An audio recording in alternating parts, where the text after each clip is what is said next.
SRM Institute of Hotel Management வேலை வாய்ப்பை வழங்கும் 3 ஆண்டு பட்டப்படிப்பு மற்றும் diploma courses. Admissions open now. அழையுங்கள் 9840609671. தமிழ்நாட்டிற்கு தற்போதைய தேவை நல்ல தலைவர்கள்தான் என்றும் நடிகரும் தமிழக வெற்றிக் கழக தலைவருமான விஜய் பேசியது பேசுபொருளாகியுள்ளது. விஜய் பேசியதன் பின்னணி குறித்து விவரிக்கிறது இந்த செய்தி தொகுப்பு.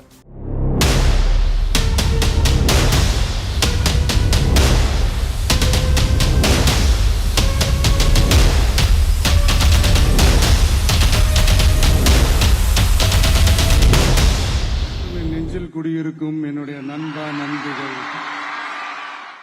பொதுத் தேர்வில் ஆண்டுதோறும் அதிக மதிப்பெண் பெறும் மாணவர்களுக்கு தமிழக வெற்றிக் கழகம் சார்பில் பரிசு வழங்கும் விழா நடைபெறும்.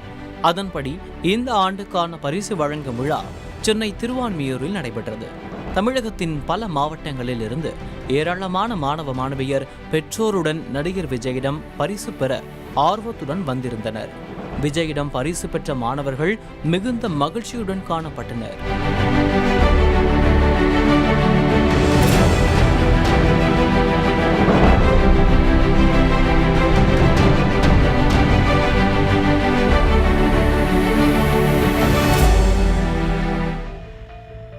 மாணவர்களுக்கு பரிசு வழங்கி அவர்கள் மத்தியில் பேசிய விஜய் ஆளும் கட்சியை மறைமுகமாக சீண்டினார்.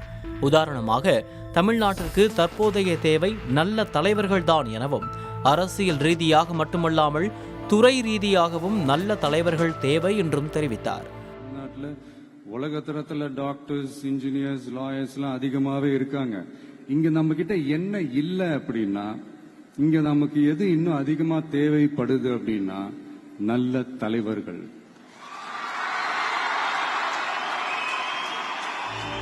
விஜயின் கருத்து தமிழகத்தில் தற்போது சரியான தலைவர்கள் இல்லை என்பதை காட்டுகிறதா என்ற கேள்வி எழுகிறது. ஃபியூச்சர்ல அரசியலும் ஏன் ஒரு கெரியர் ஆப்ஷனா வரக்கூடாது? அப்படி வரணும்ன்றது என்னுடைய விருப்பம். நல்லா படிச்சவங்க அரசியலுக்கு வரணுமா வேண்டாமா? உங்களை தான் கேட்கிறேன். நல்லா படிச்சவங்க அரசியலுக்கு வரணுமா வேண்டாமா?